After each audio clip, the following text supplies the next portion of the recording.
Hello students, हम कर रहे हैं कंपनी लॉ के अंदर अभी तक 12 लेक्चर्स अपलोड कर चुका हूं। आज का लेक्चर नंबर 13 यानी कि 13 है और आज के लेक्चर के अंदर हम एक टॉपिक स्टार्ट कर रहे हैं शेयर कैपिटल एंड डिवेंचर, और आने वाले लेक्चर्स तक ये टॉपिक चलेगा क्योंकि इसमें सेक्शन नंबर 43 से लगाकर 72 तक सारे शेयर कैपिटल और डिवेंचर से रिलेटेड टॉपिक हैं। ओके, तो सबसे पहले यहाँ पर डेफिनेशन दे रखी है सेक्शन नंबर 280 सब सेक्शन 84 या क्लोज 84 के अंदर कि भैया शेयर कैपिटल क्या होती है ना।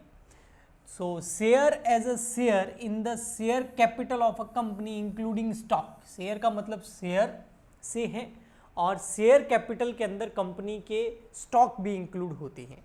लेकिन इतने से क्या, अगर शेयर कैपिटल को थोड़ा सा और डिफाइन करें हम अच्छे से तो हम कैसे कर सकते हैं। आपने कॉर्पोरेट अकाउंटिंग तो करा होगा, कंपनी अकाउंट तो करा होगा, इशू ऑफ शेयर्स वगैरह करे होंगे।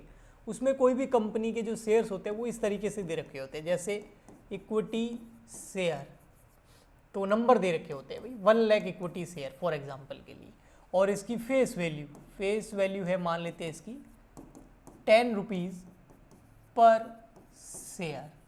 तो शेयर कैपिटल कैसे आती है, तो शेयर कैपिटल आ जाती है 1 lakh multiply by 10 lakh rupees.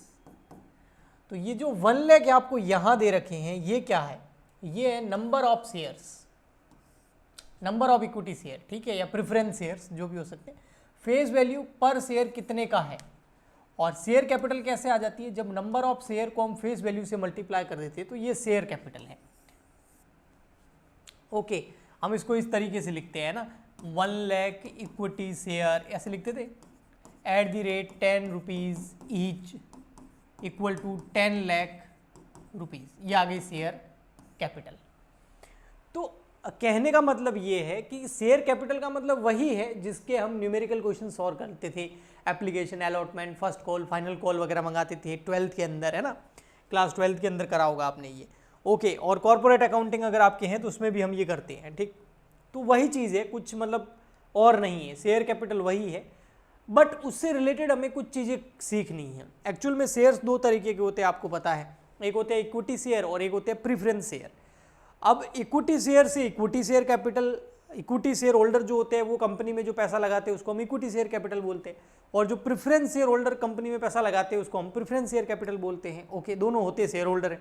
तो यहाँ पर उसी के हिसाब से बताया गया है kinds of share capital. Share capital कितने टाइप की होती है, तो 2 टाइप की होती है शेयर कैपिटल।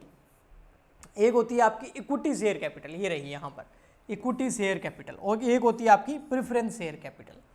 जो इक्विटी शेयर कैपिटल होती है ना, उनको क्या राइट होता है, वोटिंग का राइट होता है, मत देने का अधिकार होता है। कहाँ पर, एजीएम के अंदर, एनुअल जनरल मीटिंग के अंदर जितने भी ओआर या एसआर, ओआर मतलब ऑर्डिनरी रेजुलेशन, एसआर मतलब स्पेशल रेजुलेशन, जो एनुअल जनरल मीटिंग के अंदर शेयर होल्डर की एनुअल जनरल मीटिंग बुलाई जाती है ना, उसमें ये इक्विटी शेयर होल्डर पार्टिसिपेट करते हैं, ठीक है, और उसके साथ में वो क्या देते हैं, वोट देते हैं। कोई भी किसी भी प्रकार का, चाहे ओआर चाहे एसआर यानी कि ऑर्डिनरी रेजोल्यूशन या स्पेशल रेजोल्यूशन जब पास हो रहा होता है तो उसमें ये वोटिंग करते हैं, कौन, इक्विटी शेयर होल्डर। और इक्विटी शेयर कैपिटल जो होती है जिनके पास में, उन्हीं को इक्विटी शेयर होल्डर बोला जाता है, उनके पास वोटिंग राइट होता है।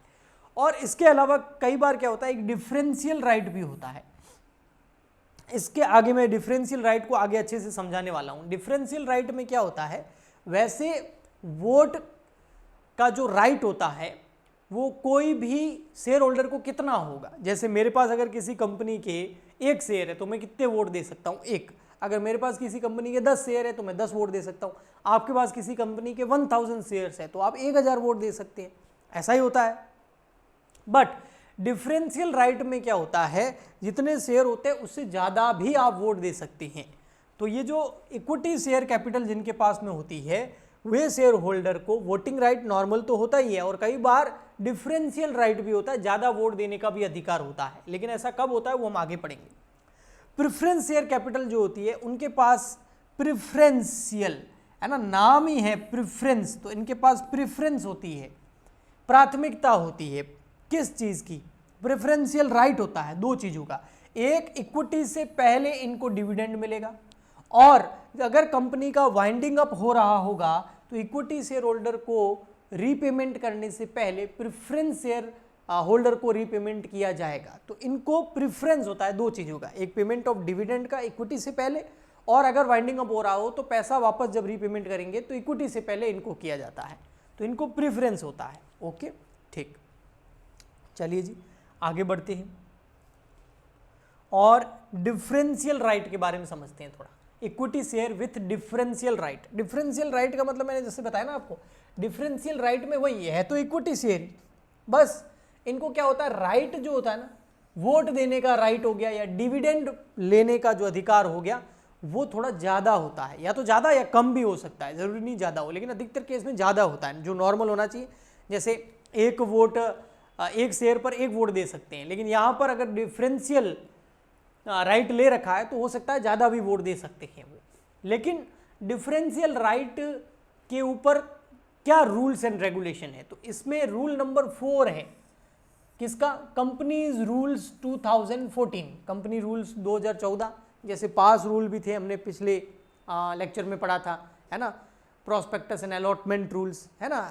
तो यहाँ पर है share and capital rule, share and capital rule number 4 के अंदर आता है। ये रूल्स 2014 में इशू हुए थे। उस टाइम डिफरेंशियल राइट के बारे में बताया गया था कि डिफरेंशियल राइट कब मिलता है किसी भी इक्विटी शेयर होल्डर्स को, या इक्विटी शेयर कैपिटल पे कब मिलता है। तो इसकी कुछ कंडीशंस हैं, conditions for issue of share as differential right. Differential right के हिसाब से आप शेयर इशू तभी कर सकते हो जब इन कंडीशंस को आप पूरा करो। सॉरी, इसमें सबसे फर्स्ट कंडीशन क्या है, ये जो डिफरेंशियल राइट है ये ऑथोराइज्ड होना चाहिए एओए। एओए मतलब article of association, full lecture में अच्छे से बता रखा है क्या होता है ना। तो आर्टिकल ऑफ एसोसिएशन के अंदर ये ऑथोराइज्ड होता है, authorised by or in AGM.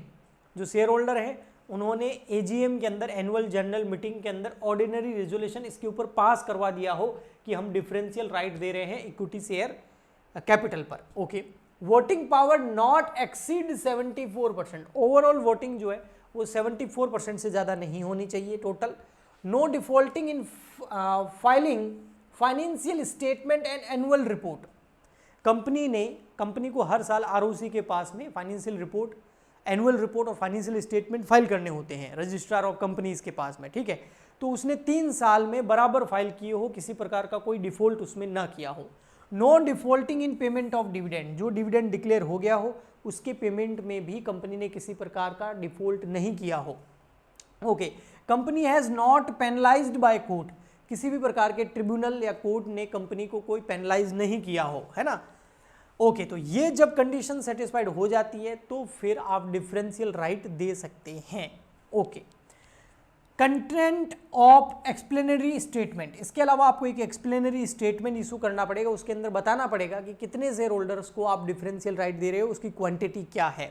Okay, disclosure in board report, BOD, board of director की जो रिपोर्ट होती है ना, बोर्ड रिपोर्ट बोलते हैं उसको, उसके अंदर भी इस डिफरेंशियल राइट का डिस्क्लोजर आपको अच्छे से देना पड़ेगा। अगर ये रूल नंबर 4 को आप फॉलो करते हैं तो आप डिफरेंशियल राइट अपने इक्विटी शेयर कैपिटल पे दे सकते हैं। ओके जी, तो आपको यहाँ ये अच्छे से समझ में आ गया हो गया डिफरेंशियल राइट। ये थोड़ा सा अलग लगा होगा, आपने पहले नहीं पढ़ा होगा क्योंकि ये बीकॉम में ही पढ़ा जाता है, 11th 12th वगैरह में तो नहीं देखते हम डिफरेंशियल राइट, ये फर्स्ट टाइम पढ़ा होगा आपके। अब देखिए यहाँ पर ओवरऑल देखा जाए तो वोटिंग राइट की अगर बात करें, है ना, वोट देने की राइट की बात करें, कहाँ वोट दिया जाता है, एजीएम के अंदर, एनुअल जनरल मीटिंग के अंदर, ठीक है। क्यों दिया जाता है, या तो ओआर पास करना होता है या एसआर पास करना होता है। ओआर मतलब ऑर्डिनरी रेजोल्यूशन, एसआर मतलब स्पेशल रेजोल्यूशन। स्पेशल रेजोल्यूशन में वोटिंग ज़्यादा चाहिए होती है, 75+% चाहिए होती है। ओआर में 50% से ज़्यादा अगर वोटिंग आती है तो ओआर पास हो जाता है। वोटिंग राइट में अगर इक्विटी शेयर की बात करें तो इक्विटी शेयर में 2 तरह के, इक्विटी शेयर के अंदर जो वोट देने का राइट होता है उसमें क्या किया जाता है, एवरी रेजोल्यूशन या ओआर या SR place before the company, ठीक है। इसमें फिर जो भी कंपनी इनके सामने ओआर या एसआर पास कराना चाहती है, शेयर होल्डर के सामने जो रेजोल्यूशन पास कराना चाहती है, तो फिर शेयर होल्डर उस पर वोट देते हैं। वोट 2 तरीके से देख सकते हैं, एक तो नॉर्मल वोट, 1 शेयर 1 वोट, जैसे मैंने आपको बताया, है ना, in proportion of paid up capital, ठीक है। ओके, एक होता है equity share having differential right. अगर किसी को डिफरेंशियल राइट है तो फिर वो जितने उस राइट के अंदर उसको अधिकार है उतने वोट दे सकता है। Okay, preference share, preference share को वैसे ये माना जाता है कि एनुअल जनरल मीटिंग के अंदर वोट देने का राइट नहीं होता, अधिकार नहीं होता, अभी तक हमने यही पढ़ा है और ये सही भी है। बट कुछ कंडीशंस में ये लोग भी प्रेफरेंस शेयर होल्डर या प्रेफरेंस कैपिटल पर भी वोट देने का इनको राइट मिल जाता है। वो कब मिल जाता है? इन प्रपोर्शन ऑफ कैपिटल मिलता है, डिफरेंशियल राइट तो नहीं मिलता है, लेकिन वो भी राइट तब मिलता है, हर ओआर या एसआर में नहीं मिलता। ये भी प्रेफरेंस शेयर होल्डर को डिविडेंड देने, प्रेफरेंस शेयर होल्डर को वोट देने का राइट तभी मिलता है इन 3 कंडीशन में। या तो उनका 2 साल से डिविडेंड जो है उनको पे नहीं किया, प्रेफरेंस शेयर होल्डर को डिविडेंड पे नहीं किया है अगर 2 साल से, तो फिर ये जाके वोट दे सकते हैं। वाइंडिंग अप हो रहा है अगर कंपनी का, तो इनको वोट देने का अधिकार होता है। डायरेक्टली अफेक्टिंग इंटरेस्ट, अगर ऐसा कोई रेजोल्यूशन पास हो रहा है जिसकी वजह से डायरेक्ट प्रेफरेंस शेयर होल्डर को कोई नुकसान होने वाला है, तो वो फिर उनको वोट देने का राइट मिल जाता है। ओके, तो इन 3 सिचुएशन के अंदर प्रेफरेंस शेयर होल्डर को वोट देने का राइट होता है एजीएम के अंदर, वरना ये वोट नहीं दे सकते, नॉर्मली नहीं दे सकते।